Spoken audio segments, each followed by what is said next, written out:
Story zone, তোমার অনুভূতিদের খুঁজে নাও এখানেই।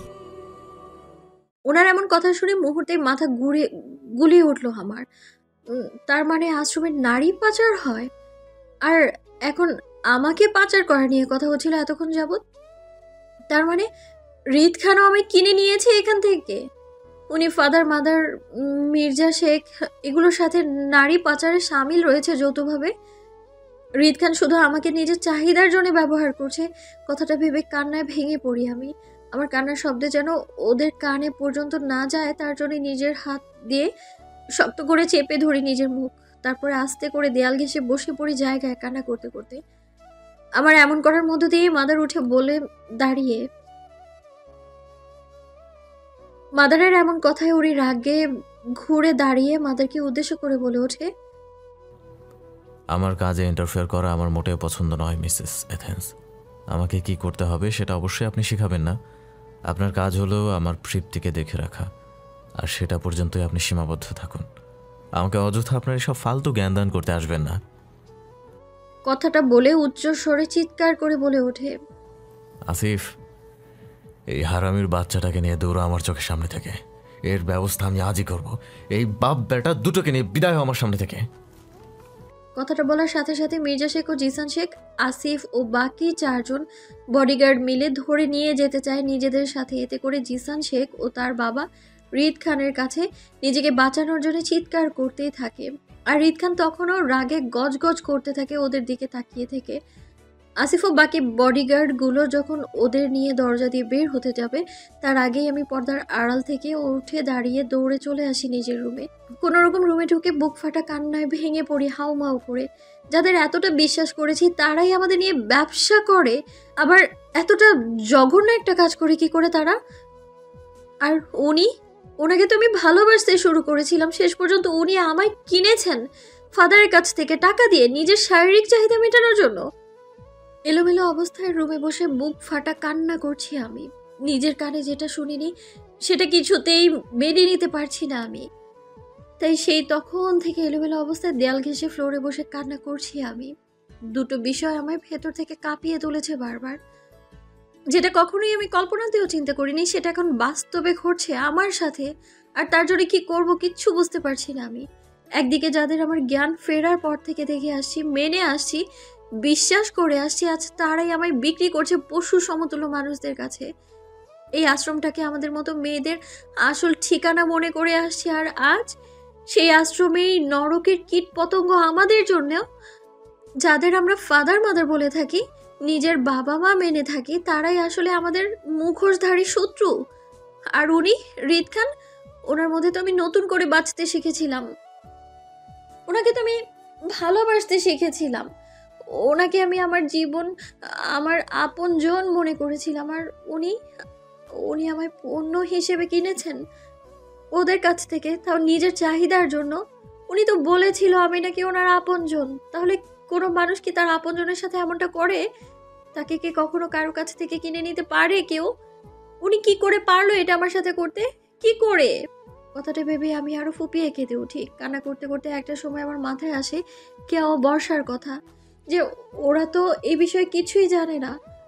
আমার মতো তো ওরাও এই আশ্রমের রিস্কে আছে, ওদেরকে তো বিক্রি করতে চায় এরা।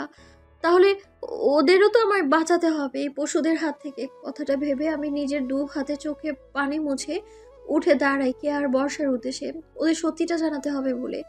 আমি রুমের দরজা ধরে বাইরে যাব, তার আগেই রুমের মধ্যে প্রবেশ করে রিদ খান।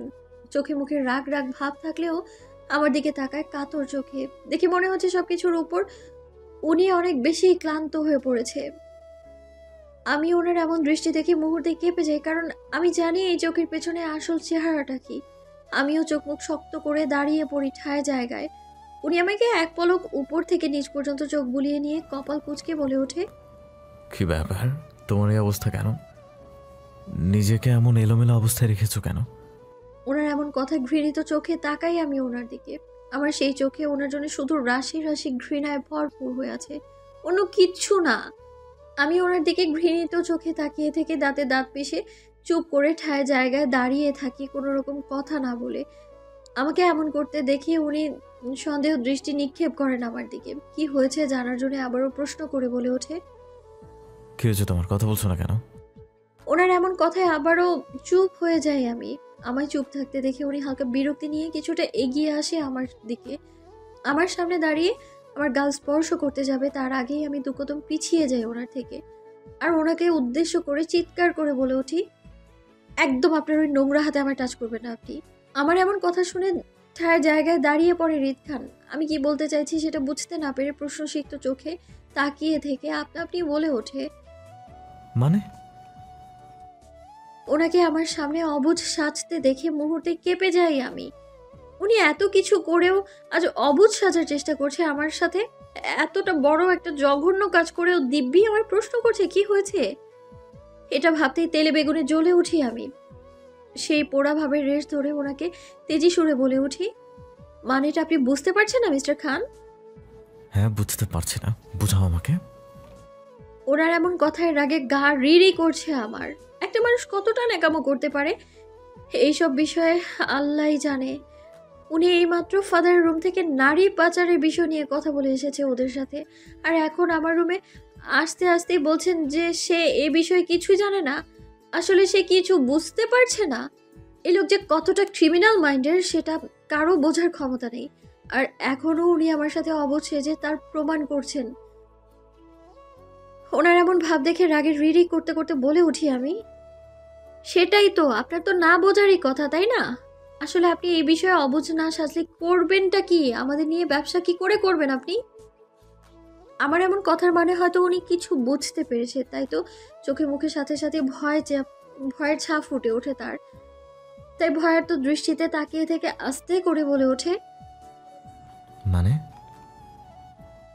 আমার এমন কথার মানে হয়তো উনি কিছু বুঝতে পেরেছে, তাই তো চোখে মুখের সাথে সাথে ভয়ের ছাপ ফুটে ওঠে তার। ভয়ের তো দৃষ্টিতে তাকিয়ে থেকে আস্তে করে বলে ওঠে, এত মানে কেন করছেন মিস্টার খান? না বোঝার মতো তো কিছু বলিনি আমি। আপনারা আমাদের নিয়ে ব্যবসা করেন সেটার কথাই বলছি আমি। কতদিন যাবত করছেন মেয়ে নিয়ে এই দেহ ব্যবসা? আমার এমন কথায় ভূত দেখার মতো করে চমকে ওঠেন উনি। আমাকে বোঝানোর জন্য উনি আমার দিকে এগিয়ে আসতে আসতে বিনিময় সুরে বলেও, রিদ, প্লিজ শান্ত হও। যা কিছু হচ্ছে সেটা তুমি বুঝবে না। তুমি এখনো অনেক ছোট। আমি আছি তো, সঠিক সময় আসলে সব খুলে বলবো তোমাকে। রিদ, প্লিজ আমার উপর ভরসা রাখো। আমি তো আছি তোমার পাশে, তোমার কিচ্ছু হবে না। কথাগুলো বলেই উনি আমার দু কাঁধে হালকা হাতে চেপে বোঝানোর চেষ্টা করতে থাকে। আমি ওনাকে আমার স্পর্শ করতে দেখে সাথে সাথে রাগে ফেটে পড়ি। আজ যেন রাগটা আমার বেশি পাচ্ছে বরাবরের মতো। তাই আমি ওনার সামান্য স্পর্শটাও সহ্য করতে না পেরে নিজের দু হাতের সর্বোচ্চ জোরে ধাক্কা দিয়ে নিজে থেকে দূরে সরিয়ে দিই তাকে। উনি হঠাৎ এমন কিছুর জন্য মোটেও প্রস্তুত ছিল না। আমার হঠাৎ ধাক্কায় দু কদম পিছিয়ে যায় রিদ খান। আর আমি ওনাকে ধাক্কা দিয়ে চিৎকার করে বলে উঠি, একদম আমায় টাচ করবেন না। আপনার প্রতিটা ছোঁয়া আমার ঘিন্ন ঘিন্ন লাগে। একদম সহ্য করতে পারি না আমি আপনার এগুলো। আপনি আমার কাছ থেকে দূরে থাকেন। আমার মতো কতটা মেয়েকে আপনি কিনেছেন নিজের শারীরিক চাহিদা মেটানোর জন্য বলেন তো? কয়টা মেয়ের জীবন নষ্ট করেছেন আপনি আমার মতো? আমার বাকি কথাগুলো শেষ করার আগেই রিদ খান সাথে সাথেই আমার গালে ঠাস করে কষে একটা চড় বসিয়ে দেয়। বামে ঝুঁকে গিয়ে ডান গালে হাত ধরে দাঁড়িয়ে থাকি জিম ধরা অবস্থায়। কারণ উনি হঠাৎ আমায় চড় মেরে বসবেন সেটা আমি ভাবতেও পারিনি। আমি ঝিম ধরা অবস্থায় দাঁড়িয়ে থাকতেই উনি আবারও আমার কাঁধ ধরে টেনে তুলে অন্য গালে চড় বসিয়ে দেয়। এবার আগের যে আরও ঝিম ধরে যায় ভাবটা, 2 গুণ বেশি হয় ঝিম ধরা ভাবটা। 2 গালে হাত দিয়ে দাঁড়িয়ে থাকতেই উনি শক্ত হাতে এক হাতে আমার চুলের মুঠি আর অন্য হাতে আমার গলা চেপে ধরে সাথে সাথেই দেয়ালের সাথে চেপে ধরে ঠাস করে চোখ দিয়ে যেন তার রাগ টকবগিয়ে পড়ছে। আগুন বের হচ্ছে চোখ থেকে। চোখে মুখের সাথে সাথে হিংস্রতা ফুটে ওঠে, যা আমি আজ পর্যন্তও দেখিনি ওনার চোখে। আমার জন্যে দেখিনি, কিন্তু আজ দেখতে পাচ্ছি এটা দেখেই আমি ভয়ে আরো সিটিয়ে যাই। উনি সেই হিংস্রতার রেশ টেনে আমায় বলে ওঠে, তোর কি মনে হয় আমি মেয়েদের জীবন নষ্ট করে বেড়াই? তোর যা মনে হয় আমি তাই করি। এবার বল, তুই আমার কি করতে পারবি? তুই পুলিশের কাছে যাবি, চল তোকে আমি নিয়ে যাচ্ছি সেখানে। তোর সেখানে গিয়ে আমার নামে কমপ্লেন করার সাথে সাথে ওরা তোকে জেলে ভরে দেবে, কোনো কথা ছাড়াই। কারণ হৃদ খান এমনি এমনি মাফিয়া কিং হয়েছে না। দেশের পুরো প্রত্যেকটা থানার পুলিশ আমার পকেটে রাখা। তুই যার কাছে যাবি ঘুরে ফিরে আমাকেই পাবি। আর বাকি রইল আমার শারীরিক চাহিদার কথা, তাই না? তোর কথা মতো তোকে তো আমার ইউজ করার কথা আমার, তাই তো? কারণ তুই তো আমার টাকায় কেনা নারী। ওকে চল, আজই সেই কাজটাও সেরে ফেলি, তোর সাথে আমার শারীরিক চাহিদাটা মিটিয়ে নেই। উনি কথাগুলো শেষ করেই আমার আরও এক ধাপ কাছে এসে গলা চেপে ধরে শক্ত হাতে। ওনার নিঃশ্বাসে প্রশ্বাসের সাথে আমি নিঃশ্বাস বাড়ি খাচ্ছে আমার। উনি আমার চোখে মুখে দিকে অগ্নি দৃষ্টিতে তাকিয়ে থেকে রাগে রি রি করতে করতে দাঁতে দাঁত চেপে বলে ওঠে, আমাকে খ্যাপাস না, হ্যাঁ? আমাকে খ্যাপালে তার পরিণতি খুব ভয়ানক কিছু হবে, যেটা মেনে নেয়া তোর বা অন্য কারোর স্বাদের বাইরে কিছুই হবে।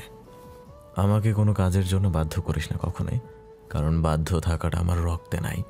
আর তোর মতো মেয়েকে 2 মিনিটও লাগবে না আমার দুনিয়া থেকে গায়েব করে দিতে। তাই আমি যা চাই তাই আমাকে করতে দে, নয়তো। ওনার এমন হাড় কাঁপানো কাজে ও কথায় ভেতর থেকে নাড়িয়ে তোলে আমায়। আমি আবারও ওনার এমন ভয়াবহ রাগের শিকার হলাম। আমি ওনার সাথে কাটানো 6টা মাস ভুলে গিয়েছিলাম ওনার এই ভয়ানক রাগের কথা, কিন্তু আজ আবারও মনে হয়ে গেল ওনার সেই গুন্ডামি রূপের কথা। আর মনে হওয়ার সাথে সাথে যেন ভয়টা আরো দ্বিগুণ বেড়ে গেল আমার ওনার জন্যে। আমার সেই সাথে ঘৃণাটাও হচ্ছে আগের চেয়ে দ্বিগুণ। কারণ প্রথম মনে হতো উনি শুধু মানুষ মারে নির্দয় ভাবে, কিন্তু আজকে জানতে পারলাম উনি আমাদের মতো মেয়েদেরকে নিয়েও ব্যবসা করে। আর এতে করেই ঘৃণাটা যেন প্রচুর হচ্ছে আমার। আমি সেই ঘৃণার রেশ ধরে ওনাকে বাকি কথাগুলো শেষ করতে না দিয়ে ওনার থেকে নিজের গলাটা ছাড়ানোর চেষ্টা করতে করতে আটকে আসা গলায় বলে উঠি, নয়তো কি? আপনি আর কতটা ক্ষতি করবেন আমাদের? আপনি মানুষ নামে আস্ত একটা পশু সমতুল্য। আপনি সহ এই আশ্রমের প্রত্যেকটা লোক নারী পাচারে সামিল রয়েছে। ফাদার মাদার মির্জা শেখ, তার ছেলে জিসান শেখ, সাথে আপনিও। না জানি আপনাদের সাথে আর কে কে আছে। আমি আপনাদের সবার মুখোশ সবার সামনে তুলে ধরবো, পুরো সমাজের সামনে। ভয় পাই না আমি কাউকে। মরলে মরবো, তবুও আপনাদের সমাজের সামনে তুলে ধরবো, তারপর মরবো, এর আগে নয়। যে আপনারা মেয়ে ব্যবসা করেন বেড়াচ্ছি। আমার এমন কথায় যেন উনি আরো রেগে যায় দ্বিগুণ। হিংস্র প্রাণীর মতো খেপে গিয়ে আমার গলা আরো শক্ত করে চেপে ধরে দেয়ালের সাথে বাড়ি খাওয়ায়। ওনার আমার গলা শক্ত করে ধরায় আমি এবার ঠিক করে নিঃশ্বাসও নিতে না পেরে কাশতে কাশতে হাঁ হয়ে নিঃশ্বাস নেওয়ার চেষ্টা করতে থাকি। কিন্তু তারপরেও ওনার থেকে বিন্দু মাত্র ছাড় পাচ্ছি না। উল্টা যেন আরো বেশি শক্ত করে ধরছে উনি রাগের জন্য। উনি রাগান্বিত ফেজে আমায় হুমকি স্বরূপ দাঁতে দাঁত চেপে বলে ওঠে, সেটা তো আমাদের কাজ। তোদের মতো মেয়ে আমি রোজ একটা করে ভোগ করি, তাহলে তুই বাদ থাকবি কেন? আজকে তোর পর্বটাও শেষ করবো। আয়, তোকে ভোগ করে।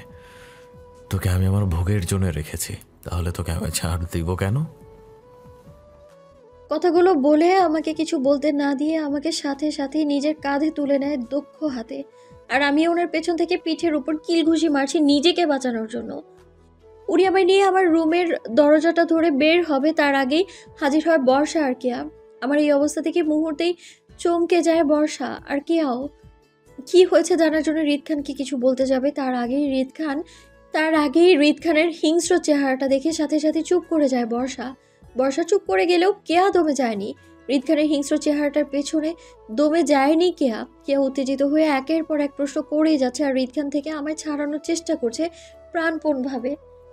হৃদ খানকে কোনোভাবেই আমায় নিয়ে যেতে পারছে না বলে উনি রেগে আসিফকে হাঁক ছেড়ে ডেকে ওঠে আর বলে, আসিফ। ওনার এমন ডাকে দৌড়ে এগিয়ে আসে আসিফ। হৃদ খানের দিকে এক পলক তাকিয়ে থেকে চারপাশে শুষ্ক চোখে পর্যবেক্ষণ করে বুঝতে পারে এখানে কি হচ্ছে। আসিফ সবটা বুঝতে পেরে বিনিময় সুরে আস্তে করে বলে, জি ভাই বলুন। আসিফের এমন কথায় হৃদ খান কেয়াকে উদ্দেশ্য করে আসিফের শক্ত গলায় বলে, মিস কেয়ার মনে হয় প্রেশার ফল করেছে, তার জন্য এমন ছটফট করছে আমার সামনে নিজের বান্ধবীকে বাঁচাতে। এর মনে হচ্ছে জানে মায়া নাই, তাই বান্ধবীর সাথে নিজেকে বিলাতে চায় অন্য কারো ভাগে। তাই মিস কেয়াকে কিছু একটা কর। আমার কাজে কোনো বাধা পছন্দ না, সেটা তোর অবশ্যই জানা আছে। ওনার এমন হুমকি স্বরূপ কথা শুনে আসিফ সাথে সাথেই নিজের মাথা নাড়িয়ে সম্মতি জানিয়ে বলে ওঠে। জি ভাই। কথাটা বলার সাথে সাথে আসিফও কেয়াকে পাজাকোলা তুলে নেয়, সামনের দিকে এগিয়ে যায় বিনা বাক্য ব্যয়। আর কেয়াও আমার মতে নিজেকে বাঁচানোর জন্য হাত পা ছোড়াছুড়ি করতে থাকে এককভাবে। হ্যালো ডিয়ার লিসেনার্স, আপনারা শুনছেন স্টোরিজ অন প্রেজেন্টস ধারাবাহিক পর্ব গল্প। আমাদের সামগ্রিক প্রচেষ্টাকে উৎসাহিত করতে লাইক অ্যান্ড কমেন্ট করতে ভুলবেন না। Thank you. আমার সাথে সাথে কেয়াকেও ধরে বেঁধে নিয়ে যাওয়া হচ্ছে রিদ খানের সাথে। আমাকে আর কেয়াকে যখন রিদ খান জোর করে নিয়ে যাচ্ছিল, তখনও বর্ষা চুপ করে পাশে দাঁড়িয়ে দেখছিল সবটা করুণ চোখে, কাউকে কিছু না বলে। এতে করে আমি আর কেয়া যতটা না অবাক হয়েছিলাম, তার চেয়ে বেশি অবাক হয়েছিলাম যখন বর্ষা রিদ খানের ডাকে সাড়া দিয়েছিল। আমাকে রিদ খান কাঁধে তুলে কিছুটা পথ এগিয়ে যেতেই হঠাৎ থেমে গিয়ে পেছন ফিরে না তাকিয়ে বর্ষাকে উদ্দেশ্য করে আদেশ স্বরূপ বলে ওঠে সে। মিস বর্ষা, আপনাকে আমার আজকের রাত্রে প্রয়োজন হতে পারে, তাই কোনো রকম কথাবার্তা না বলে চলুন আমার সাথে। ওনার এমন কথায় বর্ষাকে কি বোঝালো জানি না, তবে সাথে সাথে বর্ষার চোখে মুখে ভয়ের ছাপটা স্পষ্ট ফুটে ওঠে। আর বর্ষার ভয়টা নিজের মধ্যে সংযম রেখে ভয়ার্ত কণ্ঠে বলল, তার মানে কি তৃপ্তি সবকিছু জানতে? বর্ষাকে বলতে না দিয়ে রিদ খান শক্ত গলায় বলে ওঠে, বেশি কথা পছন্দ নয় মিস বর্ষা। কি হয়েছে সেটা সময়ের সাথে বুঝতে পারবেন। আর আপনি যে জায়গায় দাঁড়িয়ে আছেন সেটা একটু সুখ চোখে পর্যবেক্ষণ করে নিন। আমার মনে হয় আপনি আপনার উত্তর পেয়ে যাবেন। ওনার এমন কথা বর্ষা ভূত দেখার মতো করে চমকে ওঠে, চারপাশে দ্রুত নিজের চোখ বুলায়। বর্ষার চারপাশে কি দেখলো তা জানি না, কিন্তু চারপাশে একটু দেখেই চুপ করে যায় আপনা আপনি। আর কোনো কথা না বলে চুপচাপ চলে আসে রিদ খানের পেছন পেছন। আমি বর্ষার এমন কাণ্ডে হতভম্ব হয়ে যাই সাথে এটা ভাবতে থাকি, কি এমন লুকোচুরি খেলছে বর্ষা রিদ খান। আমার এমন চিন্তা ভাবনার মাঝে রিদ খান থেকে ছোটার জন্য হাত পা ছোড়াছুড়ি করতে থাকি আর চিৎকার করে আশ্রমের সবাইকে বলতে থাকি আমাদের বাঁচানোর জন্য রিদ খানের হাত থেকে। কিন্তু আমাদের কান্না শুনে কেউ এগিয়ে আসেনি রিদ খানের সামনে। উল্টো পেছন থেকে মাদার লুকিয়ে দাঁড়িয়েছিল একটা পিলারের পেছনে, হয়তো আমাদের মধ্যে সবকিছু শুনতে পেয়ে আড়ালে থেকে। মাদারের রাগান্বিত ফেস দেখে বুঝতে পারি আমি এটা হয়তো এখন অজানা কোনো জাল বুনবে আমাদের জন্য, নয়তো নতুন কোনো ফাঁদ আটবে আমাদের জন্য। রিদ খানের রুমে বসে আছি আমি আর কেয়া, বর্ষা। আমি আর কেয়া এখান থেকে ছোটার জন্য আপ্রাণ চেষ্টা করলেও বর্ষার স্বাভাবিক অবস্থায় নিজের দু হাতে মাথা চেপে ধরে নিচের দিকে তাকিয়ে বসে আছে সেই কখন থেকে চুপটি করে। রিদ খান আমাদের তিনজনকে এই রুমের ভেতর রেখে সেই কখন যে গায়েব হলো, সে এখন কোথায় আছে তাও কিছু জানি না। শুধু জানি আমাদের এখানে বন্দি অবস্থায় রেখে গেছে। আমি আর কেয়া ছোটার চেষ্টা করতে করতে একটা সময় ক্লান্ত হয়ে বসে পড়ি জায়গায়, কিন্তু তখনও বর্ষার কোনো রকম হেলদোল নেই। ও জায়গায় চুপটি করেই বসে আছে। বর্ষাকে আপন করতে দেখে রাগে আর বিরক্তিতে ফেটে পড়ছি আমি আর কেয়া। একটা মানুষ হঠাৎ করে এতটা স্বার্থপর কি করে হতে পারে জানা ছিল না আমার। আজ বর্ষাকে দেখে বুঝতে পারছি আমি এটা। রাগে ফেটে পড়া ভাব নিয়ে ঠাস করে জায়গায় বসে থাকে শান্ত হয়ে। আমি শান্ত থাকলেও কেয়া যেন কোনোভাবেই শান্ত থাকতে পারছে না। কেয়া রাগে বিরক্তি নিয়ে পাশে থাকা ফুলের টপটা নিয়ে ফ্লোরে ছুঁড়ে মারে, চিৎকার করে বর্ষাকে উদ্দেশ্য করে বলে ওঠে, তুই কি চাস বর্ষা, একটু বলবি আমাদের প্লিজ? কারণ তোর এই নাটকটা নিতে পারছি না আমরা কেউ। সিরিয়ালি তোর মতো মেয়ে আমি আমার জীবনে খুবই কমই দেখেছি। কিসের এত ভাব ওই রিদ খানের সাথে তোর, হ্যাঁ? যার জন্য আমাদের দুই এতটা কষ্ট দিতে দ্বিধাবোধ করছিস না? কি হয় তোর ওই রিদ খান, হ্যাঁ? নিস্তব্ধ পরিবেশে কেয়ার প্রতিটা শব্দ ছিল প্রতিধ্বনির মতো, প্রতিটা কথা ছিল ঝংকারের মতো। কেয়া উচ্চ চিৎকারেও ছিল বর্ষার শান্ত দৃষ্টিভঙ্গি। বর্ষা আগের ন্যায় চুপটি করে মাথা নিচু করে বসে আছে চুপচাপ। বর্ষাকে চুপ থাকতে দেখে এবার আমিও যেন রাগে ফেটে পড়ছি কেয়ার সাথে সাথে। আশ্চর্য, একটা মানুষ এত কিছু শোনার পরেও এতটা শান্ত হয়ে কিভাবে বসে থাকতে পারে? যেখানে আমিও কেয়া উত্তেজনায় পাগল হয়ে যাচ্ছি, সেখানে আমার মধ্যে যদি এটা পাগলপূর্ণ হয়, তাহলে তো বর্ষার মধ্যে তার বিন্দু মাত্র খারাপ লাগছে না আমাদের জন্যে।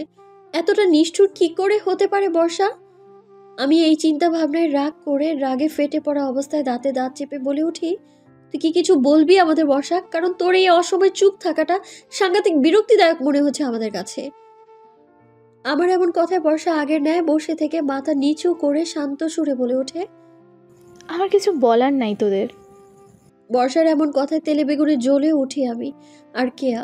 বর্ষার শান্ত সুরে এই কথাগুলো ছিল আগুনে ঘি ঢালার মতো, আর সেটা হয়ে কেয়া তেলে বেগুনে জ্বলে উঠে বলল, তার বলার থাকবে কেন তোর?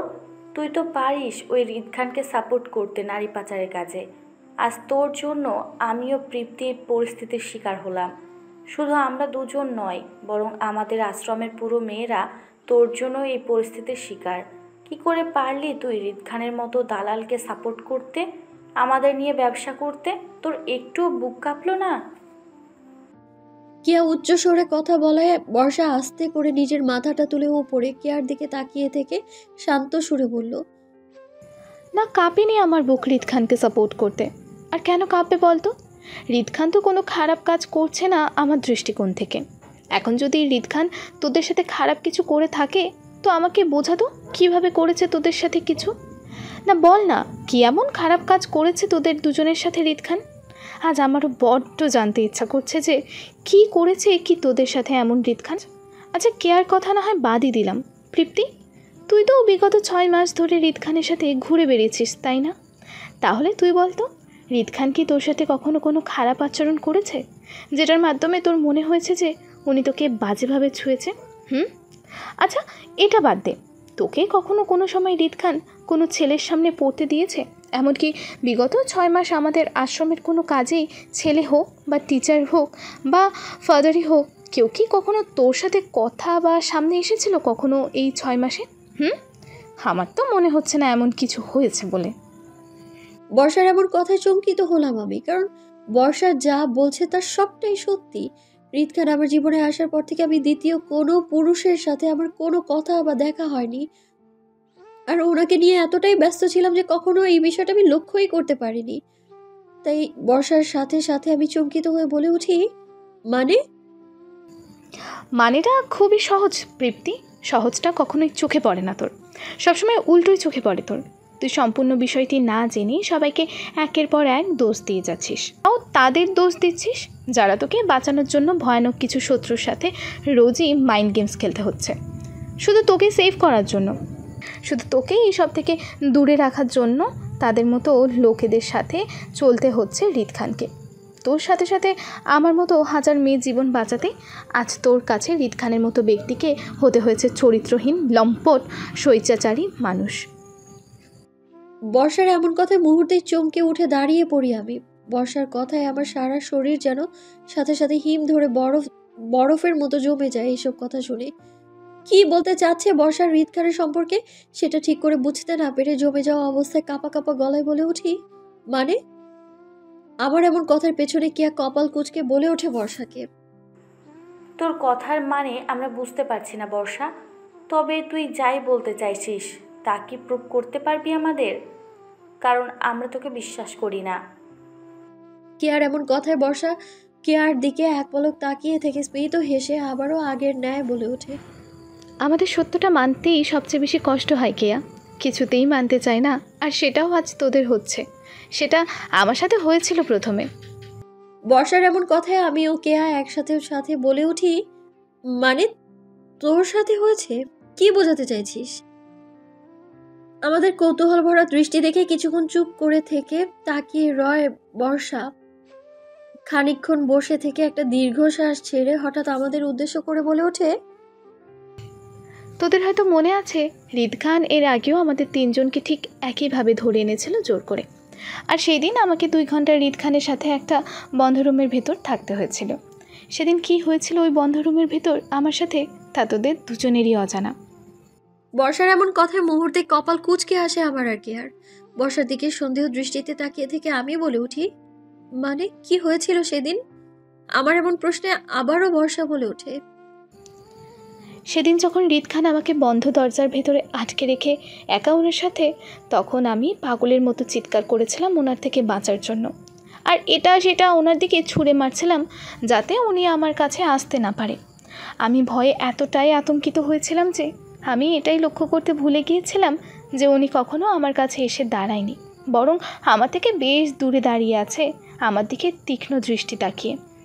আমি যখন লাগাতার ওনার দিকে এটা সেটা ছুঁড়ে মারছিলাম, কোনোভাবেই আমাকে শান্ত করা যাচ্ছিল না।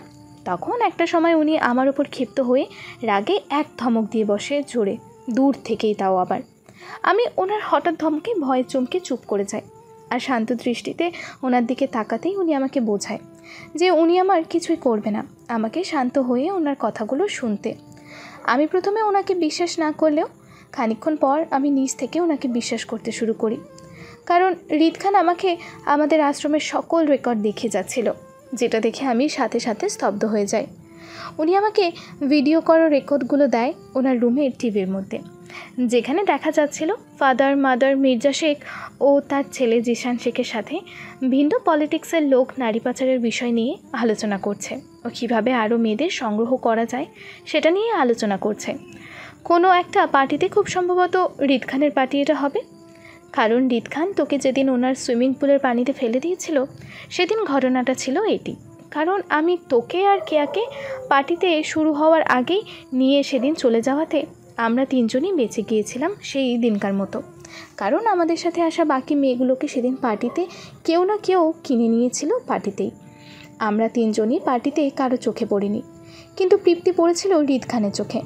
তাই রিদ খান সেদিন আমরা চলে আসার পর তৃপ্তির সকল খবর বের করে লোক লাগিয়ে, আর সেটা ছিল আমাদের তিনজনেরই সৌভাগ্য। তারপর রিদ খান সবসময় দেশ বিদেশে থাকেন, সিলেট কখনো আসা হয় না, কিন্তু এই যাত্রায় আসেন কোনো ব্যবসায়িক প্রজেক্টের জন্য। কারোর সাথে শত্রুতার রেস ধরে আসে তাকে মারতে। এখানে এসেই জানতে পারে সে ব্যক্তি ভিন্ন অপকর্মের সাথে জড়িত, এমনকি নারী পাচারও। রিদ খান মেয়ের প্রতি কোনো রকম ভালোবাসা না থাকলেও নারীদের প্রতি শ্রদ্ধা ছিল প্রথম থেকে। মেয়েদের সম্মান করায় ভাবেন ব্যক্তিকে মেয়ে ফেললে হয়তো সব ঠিক হয়ে যাবে বা নারী পাচারও বন্ধ হয়ে যাবে, কিন্তু রিদ খানের ধারণা ভুল প্রমাণ করে দিয়ে জানতে পারে এটা কোনো ছোটোখাটো গ্যাং নয়, বরং সিলেটের নামি দামি পলিটিক্স লিডাররা জড়িত এই কাজে। রিদ খান একদিন সকালে সেই ব্যক্তিকে মারতে গিয়ে জানতে পারে এসব কিছু, আর সেদিন সকালেই তৃপ্তি তুই গিয়ে হাজির হোস সেখানে, আর রিদ খান সম্পর্কে তোর মনে একটা বাজে ধারণার সৃষ্টি হয়। রিদ খান সেদিনের পর থেকে সবার সম্পর্কে তথ্য জোগাড় করে রাখে, আর সঠিক সময় আসলে তাদের উপযুক্ত শাস্তি দিচ্ছে মৃত্যুদণ্ড। আর কারা কারা এই কাজে জড়িত আছে জানতে রিদ খানও তাদের সাথে হাত মেলায়। সবই ঠিক ছিল, কিন্তু তোকে ভালোবাসার পর থেকে রিদ খানের ভয়টা আরও জেঁকে বসে তোকে হারানোর, আর তার রেস ধরে সিলেট থেকে কোথাও যাওয়া ছেড়ে দেয়। সব সময় তোর আশেপাশে থাকার চেষ্টা করতো, তোর আশেপাশে যেন কোনো পুরুষ ভিড়তে না পারে তার দায়িত্ব নিয়েছে মাদারকে ও আমাকে সেদিন ওনার সহযোগিতা হিসাবে রেখেছিল। আমি ওনাকে ভিন্ন সময়ে আশ্রমের বিভিন্ন তথ্য দিতে থাকতাম গোপনে। বেশ হেসে কথা বলার চেষ্টা করতাম ফাদার ও মাদারের সামনে, যাতে ওরা মনে করে আমি পুরুষদের প্রতি আসক্ত বা আমার পুরুষের নেশা আছে, কারণ তারা সেটা মনে করলে আমাকে সহজভাবে নেবে, পর থেকে আমাকে একা মুক্ত ছাড়বে কোথাও, সেই জন্য সেটাও আমাকে রিদ খান বলেছিল করতে। আমাদের আশ্রমের 18 বছরের পর মেয়েগুলো আর খুঁজে পাওয়া যায় না কেন, তারা কোথায় যায় আমরা কেউ জানি না। ফাদার ও মাদারকে তাদের সম্পর্কে জিজ্ঞাসা করলে তারা বলে তাদের নাকি এই আশ্রম থেকে বিয়ে দিয়ে দূরে পাঠানো হয় তাদের স্বামীর সাথে, কিন্তু আজ পর্যন্ত আমরা কেউ কোনো মেয়েকে বিয়ের পর স্বামী নিয়ে আসতে দেখিনি, কারণ তাদের সবাইকে বিক্রি করা হয় দেশের বাহিরে। আমার 18 বছর হওয়ার আমাকেও সেদিন বিক্রি করা হতো, কিন্তু তৃপ্তির অবস্থা খারাপ থাকায় চলে এসেছিলাম আমি। আজকেও রিদ খান তোকে সেফ রাখার জন্য এই মির্জা শেখ ও তার ছেলে জিসান শেখের সাথে ফাদারের রুমে বসেছিল। তাদের যাতে সন্দেহ না হয় তার জন্য উনি তোর সাপোর্টে কিছু বলতে পারছিল না ফাদার ও মাদারের সামনে। কিন্তু একসময় ঝগড়ার রেস ধরে রিদ খান সেখান থেকে আসিফ দিয়ে মির্জা শেখ ও তার ছেলে জিসান শেখকে বের করে আনে মারার জন্য, কারণ তাদের দুজনকে মেরে দিলে হয়তো আর বাকি কেউ থাকবে না এই পলিটিক্সের মধ্যে।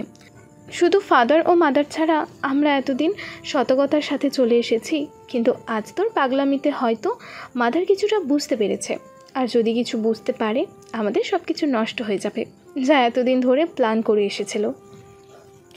বর্ষার শান্ত সুরে কথাগুলো শুনতেই মুহূর্তেই হাঁটু গেড়ে ফ্লোরে বসে পড়ি আমি।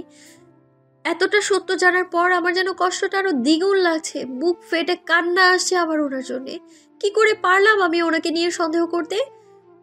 উনি আমার জন্য প্রতিনিয়ত কষ্ট করে আসছে, আর আমি আমি ওনাকে কষ্ট দিলাম। হ্যালো ডিয়ার লিসেনার্স, আপনারা শুনছেন স্টোরিজ অন প্রেজেন্স ধারাবাহিক পর্ব গল্প। আমাদের সামগ্রিক প্রচেষ্টাকে উৎসাহিত করতে লাইক অ্যান্ড কমেন্ট করতে ভুলবেন না। Thank you.